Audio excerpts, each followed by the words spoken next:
Sun astro TV நேயர்களுக்கு இனிய வணக்கங்கள். நேயர்களே, இந்த நிகழ்ச்சியின் மூலமாக நாம் ஏற்கனவே பார்த்து வருவது போல ஒவ்வொரு குறிப்பிட்ட ராசிகளும் அந்த ராசியின் அம்சத்தின் ரீதியாக அந்த குறிப்பிட்ட நேயர்கள் அந்த அந்த ராசிக்காரங்கள்லாம் எப்படிப்பட்ட குணங்கள், எப்படிப்பட்ட இடங்களில், எப்படிப்பட்ட வாழ்க்கை தத்துவங்களோடு வாழ கற்றுக்கொண்டிருக்கிறார்கள், வாழ புறப்படுகிறார்கள், வாழ்க்கை அமைகிறது என்ற பல மாறுபட்ட வேறுபட்ட கருத்துக்களை நிறைய வீடியோவாக ஒவ்வொரு ராசிக்கும் பார்த்துருக்குறோம். இதில் இப்பொழுது சிம்மம் ராசியில் பிறந்தவர்கள் யார், எப்படிப்பட்டவர்கள், என்ன மாதிரியான குணாதிசயங்கள், தகுதி கொண்டவர்கள், எதை விரும்புகிறவர்கள், எப்படி பழகுவார்கள், இப்படிப்பட்ட அநேக செய்திகளை இந்த நிகழ்ச்சியின் மூலமாக காண்போம். இந்த சிம்ம ராசி என்பது பார்த்தீங்கன்னா காலபுருஷனிலிருந்து 5வது ராசி. இந்த 5ஆம் இடம் என்பதில் நீங்கள் மேசம், சிம்மம், தனுசு இந்த மூன்றுமே பார்த்தீங்கன்னா ஒரு நல்ல ஒரே இயல்பான தர்ம திரிகோணத்தை கொண்டிருக்கக்கூடிய ராசிகள். இதில் மேசம் என்பது சூரியனுக்கு உச்ச பலத்தை கொடுக்கக்கூடியது, சிம்மம் என்பது ஆட்சி பலத்தை கொடுக்கக்கூடியது, தனுசு என்பது நட்பு பலத்தை கொடுக்கக்கூடியது. இப்போ நிறைய நேயர்களுக்கு, ஜோதிடம் பார்ப்பவர்களுக்கு, ஜோதிடம் கற்றுக்கொள்ளுகிறவர்களுக்கு ஒரு சில கேள்விகள் உண்டு. அதில் ஒரு முக்கியமான கேள்வி என்னன்னு கேட்டால், சார், ஒரு ஜாதகத்தில் ஆட்சி பெற்ற கிரகத்திற்கும் உச்ச பெற்ற கிரகத்திற்கும் உண்டான பலாபலன்களின் வித்தியாசம் என்ன? உச்சமாக இருந்தால் ரொம்ப அதிகமாக பண்ணுறதும், ஆட்சியாக இருந்தால் குறைஞ்சு போகுமா, நட்புன்னா ஒன்றும் இல்லாமல் போயிடுமா, இப்படிங்கிற ஒரு குழப்பங்கள் நிகழ்வது உண்டு. இந்த குழப்பங்களுக்கு ஒரு தீர்வு சொல்லுகிற மாதிரி இந்த இடத்துல ஒரு கருத்தை பதிய வைக்கிறேன். அது உங்களுக்கு பிரயோஜனமாக இருக்கும்னு நினைக்கிறேன். இப்போ சூரியன் மேசத்தில் உச்சம் பெறுகிறார் என்றால் அந்த மேசத்தின் தாத்பரியம், தத்துவம் என்னவென்று கேட்டால் ஒரு மிகப்பெரிய நெருப்புன்னு அர்த்தம். அப்போ மேசம் என்று எடுத்துக்கொண்டாலே நெருப்பு அப்படின்னு அர்த்தம். அதே போல சிம்மமும் நெருப்பு ராசி தான், தனுசும் நெருப்பு ராசி தான். ஆனால் மேசம் என்பது கொழுந்து விட்டு எரிகின்ற மிக பிரம்மாண்டமாக நம்மால் அடக்கி வைக்க முடியாத அளவிற்கு உஷ்ணத்தை கக்கக்கூடிய ஒரு நெருப்பாக எடுத்துக்கொண்டால், சிம்மம் என்று எடுத்துக்கொண்டு பார்த்தால் அது எரிகின்ற விளக்குன்னு சொல்லலாம். விளக்கு நம்ம கண்ட்ரோலில் இருக்கும் தானே, நம்ம வேணும்னா இன்னும் கொஞ்சம் தூண்டி விடலாம், இல்லாட்டா குறைச்சிக்கலாம்.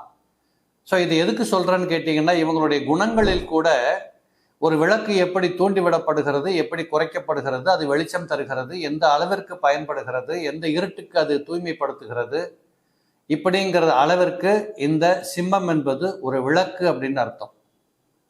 இதே நீங்கள் தனுசு என்று எடுத்துக்கொண்டு பார்த்தீர்களால் அங்கும் கூட புகை வருகிற நெருப்புன்னு சொல்லுவோம். அதை இந்த ஹோம புகையில் வரக்கூடிய நெருப்புன்னு சொல்லுவோம். அங்கே எப்படின்னா தீ எரியாது, அடியில் அந்த கணங்கணன்னு கங்குகள் இருக்கும், அதுலேருந்து வரக்கூடிய புகையானது தனுசு அப்படின்னு சொல்லுவோம். அப்போ அந்த மூன்றுமே மேசம், சிம்மம், தனுசு என்பது நெருப்பு ராசிகளாக இருந்தாலும் இந்த மூன்றுக்கும் 3 விதமான வித்தியாசங்கள் உண்டு.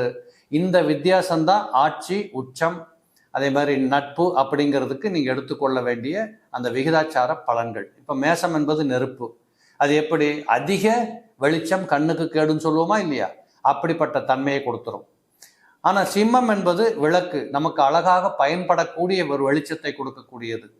தனுசு என்பது ஒரு மங்களமான புகைதான், ஆனாலும் அங்கு வெளிச்சம் இல்லை என்பதை குறிக்கக்கூடியது. ஆக உச்சம் என்றால் அதீதமானது, ஆட்சி என்றால் சற்று நமக்கு பயன்படக்கூடிய அளவிற்கு பலன்களை கொடுக்கக்கூடியது, இப்படிங்கிறத அதில் புரிஞ்சுக்கலாம்.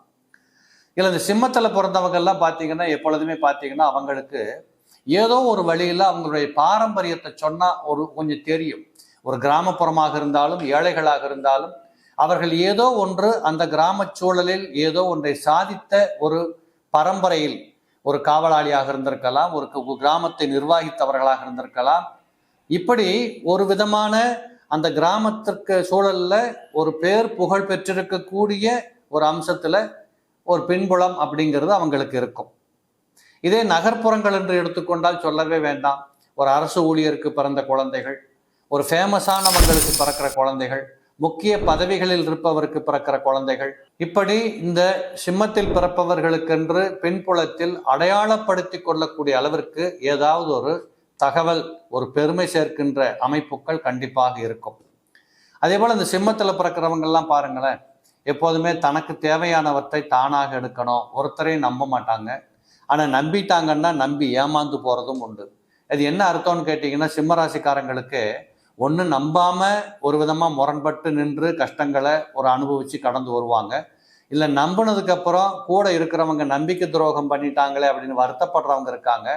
கடந்து போக தெரியாமல் எதையும் அதை சாதாரணமாக எடுக்க தெரியாமல் கொஞ்சம் மனசுக்குள்ளே போட்டு வெந்து போகிற தன்மைகள் இப்படியெல்லாம் கொஞ்சம் இருக்கும். ஞாபக சக்தி அதிகம், சொல்லாற்றல் அதிகம், அறிவு திறமை ஆற்றல் அதிகம். இன்னும் சொல்லப்போனால் சிம்மத்தில் பிறந்திருக்கக்கூடிய பூர நட்சத்திரத்தில் பிறந்த பெண்கள் அத்தனை பேர்களுமே பார்த்தீங்கன்னா ஒரு ஆர்டிஸ்டிக் நேச்சரான வாழ்க்கை பாதையை நோக்கி பயணம் செய்வார்கள். அப்போ ஒரு சாதாரணமாக எடுத்துக்கிட்டிங்கன்னா ஒரு டிசைன் கோர்ஸ் படிக்கிற பிள்ளைங்க இருக்காங்க, இல்லை கம்ப்யூட்டர் சயின்ஸ்லேயே வேற என்னமோ இந்த அழகு அந்த மாதிரி சம்மந்தப்பட்டது, இதில் ஃபேஷன் டிசைன் படிக்கிறவங்க, இல்லஸ்ட்ரேஷன் அனிமேஷன் படிக்கிறவங்க, இப்படிப்பட்ட துறை சார்ந்தவர்கள் கூட இந்த சிம்மத்தில் பிறந்து அந்த பூர நட்சத்திரத்தில் பிறந்திருந்தாங்கன்னா அந்த பிள்ளைகளுக்கு இந்த ஆர்டிஸ்டிக் நேச்சரான வாழ்க்கை என்பது பிடிக்கும். அதே நேரத்தில் இந்த சிம்மராசியில் பிறந்த குழந்தைகளை பெற்றோர்கள் எப்படி பார்க்கணும்னு கேட்டிங்கன்னா கொஞ்சம் பாராட்டி பாராட்டி கூட்டிகிட்டு போகணுமே தவிர, நீங்கள் அவர்களின் குறையை சுட்டி காட்டுகிற போது கூட அந்த குறைக்கு நீங்கள் அவர்களை குற்றம் சொல்லிவிடாமல் ஒரு புகழ்பாடிதான் வஞ்ச புகழ்ச்சி செய்துதான் அவர்களை புரிய வைக்க வேண்டுமே தவிர, அடிப்படையாக நேருக்கு நேர் விவாதம் செய்வது, விதண்டாவாதம் செய்வது என்பது இந்த சிம்மத்தில் பிறந்த பெண்கள், ஆண்கள், குழந்தைகளிடம் பெற்றோர்கள் முட்டிக்கொள்ளுகின்ற வாய்ப்புகளைத்தான் செய்யும். இதே போல சிம்மத்தில் பிறப்பவர்கள் பெரும்பாலும் பார்த்தீங்கன்னா ஏதாவது ஒரு தண்ணி கண்டத்திலிருந்து தப்பிச்சவங்களா இருப்பாங்க. அதான் பெரும்பாலும் பார்த்தீங்கன்னா சின்ன வயசுல ஆற்றுல விழுந்துருவாங்க, குளத்துல விழுந்துருவாங்க, நீச்சல் தெரியாமல் தண்ணியில் விழுந்து வெளியில் வருவாங்க, யாராவது தலைமுடியை பிடிச்சி இழுத்து வெளியில் போடுவாங்க. இப்படியானது ஒரு வாய்ப்புகளை எல்லாம் இந்த பிள்ளைகள் சிம்மத்தில் பிறந்தவர்கள் அதை கடந்து வரக்கூடியவர்களும் உண்டு. இதே போல ஏதாவது ஒரு நெருப்புல மாட்டிக்கிட்டு வெளியில் வரக்கூடிய அமைப்புகளை இவங்க வாழ்நாளில் எங்கேயாவது ஒரு இடத்துல சந்திப்பாங்க. அட்லீஸ்ட் வீட்டுக்குள்ள ஒரு எலக்ட்ரிசிட்டியாவது ஒரு படபட நெருப்பெரியுது, பதட்டத்தை கொடுக்குது அப்படிங்கிற மாதிரி அம்சங்கள்லாம் கொடுக்கும். இந்த சிம்மத்தில் பிறந்தவர்கள் எப்பொழுதுமே பார்த்தீங்கன்னா பெட்டு வளர்க்குறத ரொம்ப இன்ட்ரெஸ்டாக எடுத்துக்குவாங்க. வீட்டில் ஒரு நாய்க்குட்டி வளர்க்கணும், ஒரு கிளி வளர்க்கணும், ஒரு குருவி வளர்க்கணும், இப்படின்னு அதை ஒரு தன்னுயிருக்கு சமமாக நினைத்து கொண்டு வாழக்கூடிய அம்சங்கள் எல்லாம் இந்த சிம்மத்து பிள்ளைகளிடம் இருப்பதை பார்க்கலாம். ஆக மதுரை மீனாட்சி அல்லது நீங்கள் சிறுவில்லிபுத்தூர் ஆண்டாள் நாச்சியார் இவங்கெல்லாம் பார்த்தீங்கன்னா இந்த சிம்மத்தில் பூரத்தில் பிறந்த கதைகளை சொல்லுவாங்க. மதுரை மீனாட்சி என்பது வேற, சிறுவில்லிபுத்தூர் ஆண்டாள் நாச்சியார் பிறந்தது சிம்மம் பூர நட்சத்திரத்தில் பிறந்ததாக நமக்கு பெரியவர்கள் சொல்றாங்க. இந்த சிம்மத்தில் பிறந்தவர்களுக்கு இயல்பாகவே ஒரு அருள் உண்டு. இறைவனுடைய அருளாற்றலை எடுத்துக்கொள்ளக்கூடிய தத்துவங்களும் மார்க்கங்களும் இவர்களுக்கு உண்டு. எதையும் பளிச்சென்று பிடித்து கொள்ளக்கூடியவர்களாக இருப்பாங்க. நல்ல கல்வி பலமுடையவர்களாக இருப்பாங்க. கல்வி குறைவாக இருந்தாலும் மனபலமுடையவர்களாக இருப்பாங்க. இப்படிப்பட்ட மனபலத்தை வைத்து இந்த உலகத்தில் சாதிக்கக்கூடிய வல்லமை பெற்றவர்கள் இந்த சிம்மத்தில் பிறந்தவர்கள் உண்டு. என்ன கொஞ்சம் பொறுமையா நடிக்க தெரியாது, ஓப்பனா பேசுவாங்க. இந்த விதண்டாவாதத்தில் நம்ம ஜெயிச்சே ஆகணுங்கிற மாதிரி பேசி வம்பிழுத்துக்குவாங்க. இந்த சிம்மத்தில் பிறந்தவங்க பெரும்பாலானவங்களுக்கு பார்த்தீங்கன்னா தன் சொல்லே தனக்கு இடைஞ்சல் அப்படிங்கிற தத்துவங்களை கொண்டாந்து கொடுக்கும். ஆக சிம்மராசியில் பிறந்தவர்கள் நீங்களாக இருப்பீர்களானால் சற்றேறக்குறைய நடிக்க கற்றுக்கொள்ளுங்கள், உங்கள் வாழ்க்கை மிகச் சிறப்பாக இருக்கும் என்று சொல்லக்கூடிய தத்துவத்தை பிடித்து கொண்டு வாழுங்கள். அதே மாதிரி சிம்மத்துக்கு பிறந்தவங்க பார்த்தீங்கன்னா சின்ன வயசுல பல கல்வி படிக்கக்கூடியவங்களாக இருப்பாங்க. ஒரு 5ஆம் கிளாஸ் குழந்தை பார்த்தீங்கன்னா அந்த ஸ்கூல் சப்ஜெக்டையும் படிக்கும். எக்ஸ்ட்ரா கரிக்குலர் ஆக்டிவிட்டீஸ், நான் பாட்டு கிளாஸுக்கு போனேன், டான்ஸ் கிளாஸுக்கு போனேன், இப்படி பல கல்வி படிக்கக்கூடிய தத்துவங்களும் இந்த சிம்மத்தில் பிறந்தவர்களுக்கு உண்டு.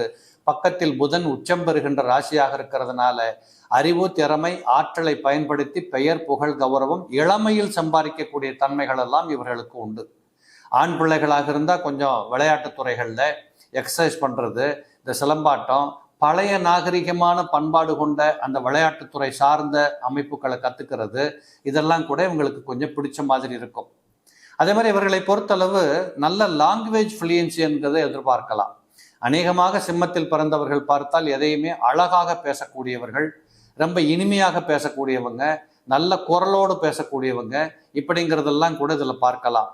அதே மாதிரி சிம்மத்தில் பிறந்தவர்களுக்கு பெரும்பாலும் பார்த்தீங்கன்னா கோபம்தான் அதிகமாக இருக்கும்னு சொல்றது உண்டு. அப்படியெல்லாம் இல்லை, கோபம்தான் முன்னிலை என்பது கிடையாது. சிம்மத்தில் பிறந்தவர்கள் அந்த கோபத்திலும் மற்றவர்களுக்கு பயன்படக்கூடியவர்களாக இருப்பார்கள். அதனால் சிம்மம் என்றாலே கோபம் என்று எடுத்துக்கொள்ள வேண்டிய தத்துவம் பொருத்தம் இல்லை. ஏனென்றால் பெரிய பெரிய ஞானிகள் மகான்கள் கூட சிம்மத்தில் பிறந்தவர்களை பார்த்திருக்கிறோம். அவர்கள் யாரும் கோபப்பட்டதில்லை, விட்டு கொடுத்துதான் இந்த உலகத்திற்கு அறிவுரை சொல்லியிருக்கிறார்கள். அதே போல இந்த சிம்மத்தில் பிறந்தவர்களை பொறுத்தளவு இயல்பாகவே கொஞ்சம் அழகாக தன்னை வைத்துக் கொள்ள வேண்டும் என்று சொல்லக்கூடிய அமைப்புகள் அதிகம் பேருக்கு இருக்கும். வயசான காலத்துல சில பேர் பார்த்தீங்கன்னா முடியை நட்டிக்குவாங்க, தலையை அழகாக வச்சுக்கிறது, அதே மாதிரி முகத்தை அழகாக வச்சுக்கிறது. இந்த சிம்மத்தில் பிறந்தவர்களுக்கே பெரும்பாக கண் அழகு என்று சொல்லக்கூடியது கொஞ்சம் இருக்கும். ஏனென்றால் 3ஆம் இடத்துக்கு அதிபதியாக இருக்கக்கூடியவர் சுக்கிரன். இந்த சுக்கிரனை பொறுத்தளவு ஓரளவுக்கு தன்னை முக அழகு கண்ணழகு என்று சொல்லக்கூடிய அமைப்புகள்ல அழகா வச்சுக்கணும்னு நினைப்பாங்க. பெரும்பாலானவர்கள் இந்த கம்ப்யூட்டரில் வேலை பார்க்குறவங்க, விரலுக்கு வேலை கொடுக்குறவங்க, இசைக்கருவிகள் மீட்டக்கூடியவங்க, இவங்களெல்லாம் கூட சிம்மத்தில் அதிகமாக இருக்கிறத நீங்கள் பார்க்க முடியும். அதே போல இவர்களை பொறுத்தளவு கொஞ்சம் அந்த பரம்பரை பழக்கம் என்று சொல்லக்கூடியதை கையில் சுமக்கக்கூடியவர்கள். இன்னும் குலதெய்வம் கோயிலுக்கு போயிட்டு வந்தேன், எனக்கு சார் வருஷம் வந்துருச்சுன்னா தை மாதம் எங்கள் ஊருக்கு போயிடுவேன், அங்கே போய் மாட்டுப்பொங்கல் ஆட்டுப்பொங்கல் எல்லாத்தையும் பண்ணிட்டு தான் வருவேன், இப்படி என்று சொல்லுகின்ற அளவிற்கு இந்த சிம்மத்தில் பிறந்தவர்கள் பரம்பரை பழக்க வழக்கத்தை கையில் வைத்து கொண்டு வாழுகின்ற தத்துவ மார்க்கம் பிடித்தவர்களாக இருப்பாங்க. அதே மாதிரி பிள்ளைகளுக்கு நல்ல முக்கியத்துவம் கொடுக்கக்கூடியவங்களாக இருப்பாங்க. நல்ல தகப்பனாராக இருக்கிறது, நல்ல தாயாக இருக்கிறது, குழந்தைகளின் வருங்காலத்தை நினைத்து தாங்கள் திட்டங்கள் தீட்டுவது, இப்படிப்பட்ட அமைப்புகள் நிறைய பேர்களுக்கு உண்டு. வாகன விரும்பிகளாக இருப்பாங்க நிறைய பேர். ஆனால் வாகனம் ஓட்டுறதை வச்சுக்க மாட்டாங்க. உட்கார்ந்துட்டு போறதுல கொஞ்சம் ரசனை உடையவர்களாக இருப்பாங்க. அதிகமாக பார்த்தீங்கன்னா இவங்களுக்கு பொறாமை உடையவர்களின் எதிரிகளின் தாக்கங்கள் அதிகமாக இருக்கும். நேருக்கு நேர் சண்டை போட்டு வந்து அப்படிங்கிறது இல்லாமல் உங்களோட வளர்ச்சியை பார்த்து பிடிக்காமல் உங்களுடைய முக அழகு, உடல் அழகு, லட்சணங்கள் இவைகளில் ஏதோ ஒன்றில் பொறாமை கொள்ளுகின்றவர்கள் அத்தனை பேர்களும் உங்களுக்கு காலப்போக்கில் உங்களை போட்டு கொடுக்குற எதிரிகளாக மாறுவாங்க. கூடவே இருந்துக்கிட்டு குழி பறிக்கிறாங்கன்னு சொல்லுவாங்க பாருங்க, அதெல்லாம் இந்த சிம்மத்துக்கு பொருத்தம். ஏன்னா ஒரு விளக்கு எரியுதுன்னா அந்த விளக்கை ஏற்றினவர் தான் அணைப்பார். அதுபோல் அந்த விளக்கை ஏற்றியவர்கள் தான் தூண்டுவதும் குறைப்பதுமாக இருப்பாங்க. அப்போ உங்களுடைய ரகசியத்தை ஒருவருக்கு தெரிவித்து விட்டால் அவர்களுடைய பிடியில் சென்று மாட்டிக்கொள்ளக்கூடியதாக இந்த சிம்மத்தில் பிறந்தவர்களின் வாழ்க்கை என்பது சில நேரங்களில் உங்களுக்கு ஒரு தடுமாற்றத்தை கொடுக்கக்கூடிய இயல்பை அழித்து விடுகிறது. அதுபோல் சிம்மத்தில் பிறந்தவர்களுக்கு குடும்ப வாழ்க்கை என்று எடுத்துக்கொண்டு பார்த்தால் எல்லாத்தையும் கரெக்டாக பண்ணுவாங்க, செய்வாங்க. ஆனால் ரொம்ப பெரிய குடும்ப ரசனை உடையவர்கள் குடும்பத்துக்குள்ள உட்கார்ந்து பேசுறாங்க அப்படிங்கிறது சற்று குறைவாக இருக்கும். சில பேர்கள் பார்த்தீங்கன்னா உணவுக்கு கொஞ்சம் அடிமையாகக்கூடியவங்க, ருசிச்சு சாப்பிட்றது, இன்னது எனக்கு ரொம்ப பிடிக்கும், அதைத்தான் அடிக்கடி சாப்பிடுவேன், இப்படி சொல்லக்கூடியவர்கள் உண்டு. இந்த சிம்மத்தில் பிறந்த பிள்ளைகளை நீங்கள் ஹோட்டலுக்கோ எங்கேயா கூட்டு போனீங்கன்னா கட்டாயமாக கடைசியில் ஐஸ்கிரீம் சாப்பிடாம வரமாட்டேன்னு அடம்பிடிக்கும்.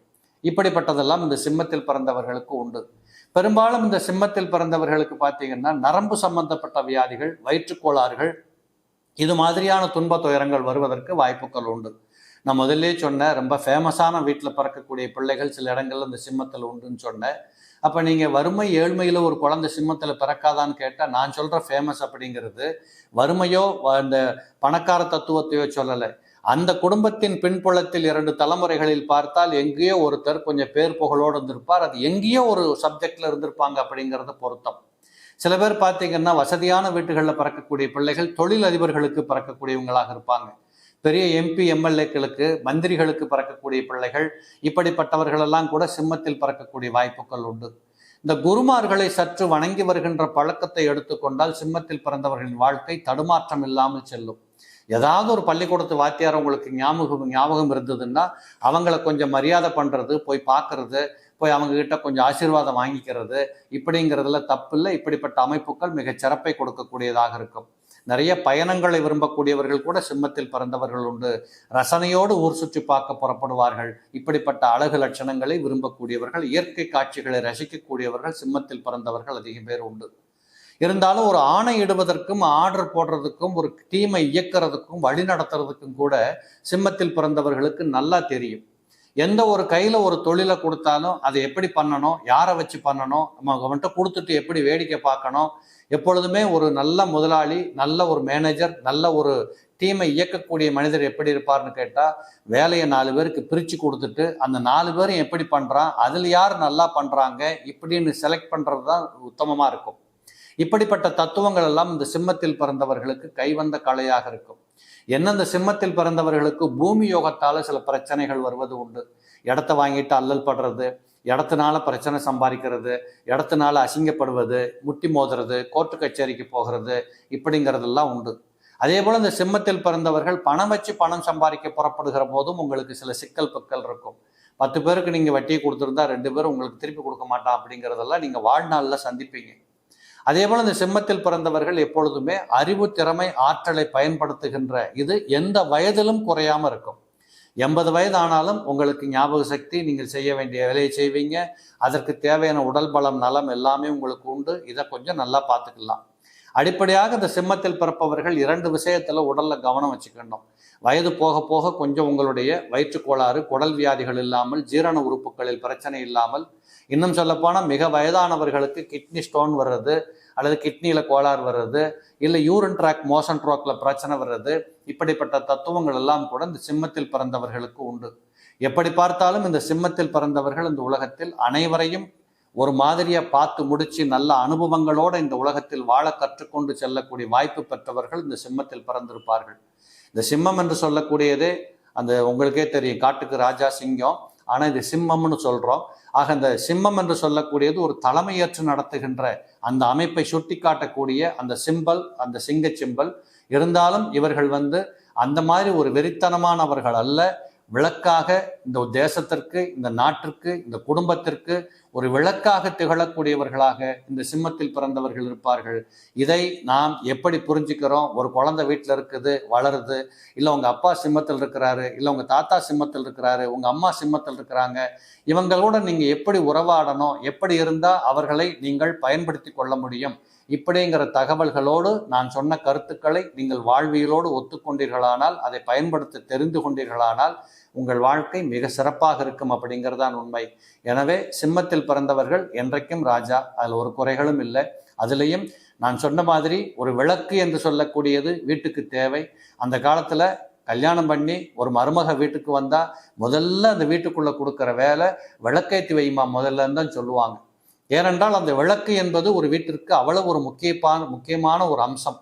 அந்த அம்சமே நீங்களாக இருக்கின்ற போது, அதுதான் நீங்கள் என்று எடுத்துக்கொண்டால் உங்களை சுற்றி ஒரு ஒளி இருக்கும், உங்களை சுற்றி ஒரு தெளிவு இருக்கும், உங்களை சுற்றி ஒரு அம்சம் இருக்கும்.